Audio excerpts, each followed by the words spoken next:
We will move on now, but we'll stay in Class 4A, where the Iowa City Liberty, 2-2, will travel to Dubuque Hempstead, which is 6-1.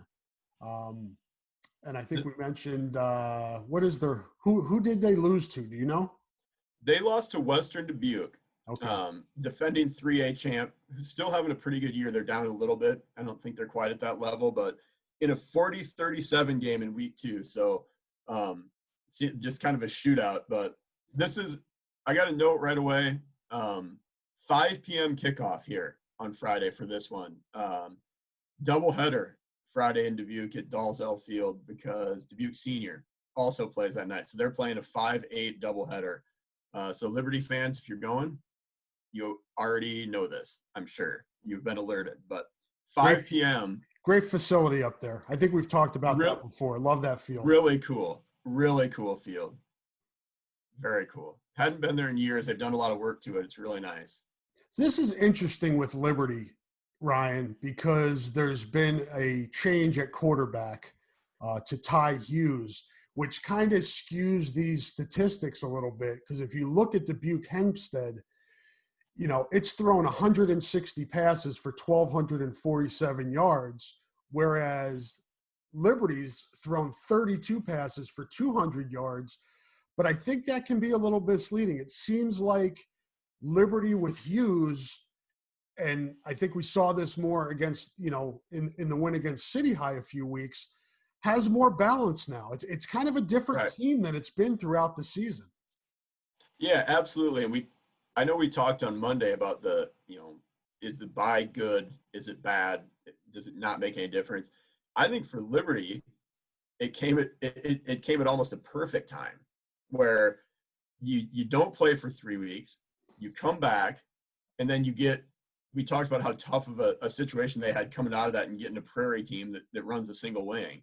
But you play that game, and then that's kind of when they made the full-on switch to Ty Hughes at quarterback. So you come out, you play City High, and he played pretty well, for his first time.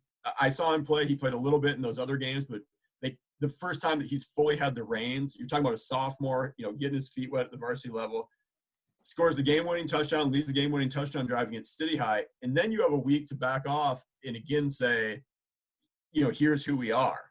And not just for him, you're going to focus on him as the quarterback, but James McKinney is a really good athlete that was playing quarterback before, and he's super important for them because of what he brings to that team athletically.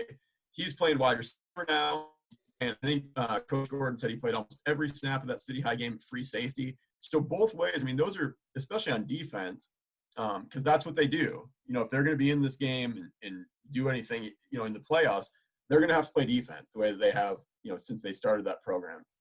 So that's such a big position in that defense. You give him another week to solidify what he's doing. You give Hughes another week to kind of change whatever tweaks you want to make in that offense. Look, they have their hands full because this Hempstead team is really good. And I think some people maybe look at it and say, oh, it's not Bettendorf. It's not Cedar Falls. It's not teams like that on this side of the state. And they're like, man, when was the last time Hempstead was good? Like, how good is this team? This team is good. This team's good. Yeah. I mean, I said before, if you're looking at resume, they've played more games, obviously, with West missing a couple, but they beat Senior, and that's a rivalry game, but Senior's also a good team, as West will attest to. They beat Cedar Falls, and they beat Kennedy. So, I mean, you look before the season and you say, okay, if they want to take the level of Eastern power or pecking order on the eastern side of the state, they got a chance because, they got Cedar Falls and Kennedy here and they beat them. So they're good. And their quarterback is the real deal. He's really good. But, again, Liberty has its hands full. I think it sets up – we've talked about this several times. I talked about it with Clear Creek and some other teams. It sets up about as good, I think, as it could set up for Liberty as far as going on the road to play a top 16, right? I mean, you get the week. You're going to look a little bit different offensively, or a lot different offensively. And the other thing that Liberty has going for them is what good does it do for Hempstead to have that week off or to have that bye week and watch tape of the first 3 games? Yeah. They have one game of tape to watch to prepare for this. And even then they're probably going, how much was this offense pared down in that City High game to what it could be now when you throw a different quarterback in there?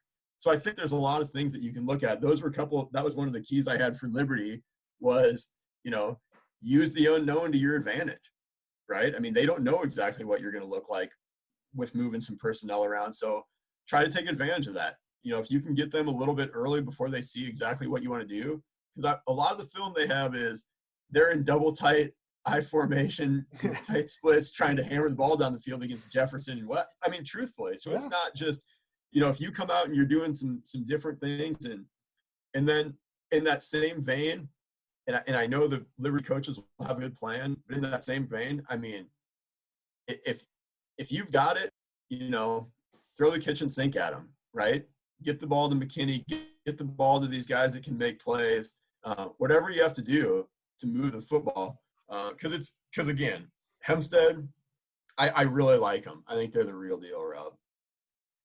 Yeah, and element of surprise for Liberty. I think that is a Right. great point, Ryan, because you've got a sophomore quarterback going on the road against the senior quarterback who you mentioned earlier. Aiden Dunn is 90 for 155 and passing for 1247, 11 touchdowns, 4 interceptions. He's also their leading rusher, 91 carries for 524 and 11 touchdowns. So he's a tough kid. One side with, a really experienced quarterback and another side with an inexperienced quarterback, but that element of surprise, the unknown that Dubuque, Hempstead, might not be prepared for. So maybe you steal a couple points early in that game and maybe give Hempstead, put some pressure on Hempstead as the favorite. Yes.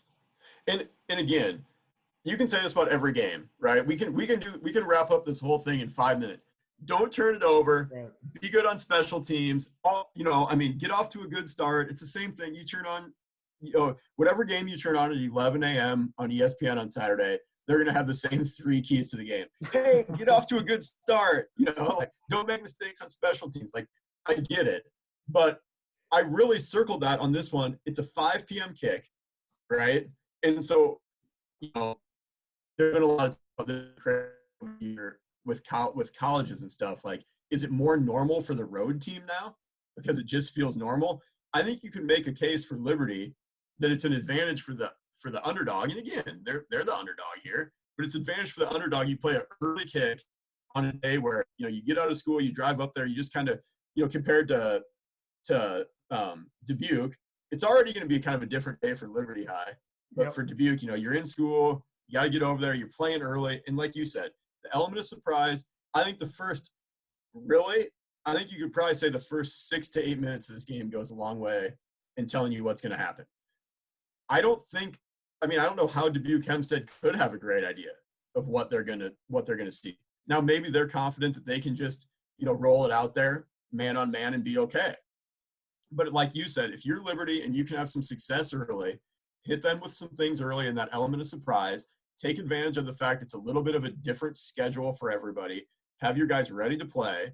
And I've been around those guys enough to know, they're high energy. Their kids will be ready to play. I have, zero doubt about that. But I think that's a good way to put it. Use some of that strangeness or whatever you want to call it, the difference in that. Use that to your advantage and see, the first couple drives for both teams I think are big. And one last note before we move on to our next game, this will be the first ever meeting between these two schools, which is not, anything that's, breaking news or earth shattering or anything like that, because Liberty's a new school, but it is their first meeting. Second straight postseason appearance for Liberty in what is that, 3 years of varsity football. So, I know some people have joked about that this year, but hey, playoff appearances are playoff appearances. They go in the record book. You're in the playoffs this year, mark it down. 2 in a row.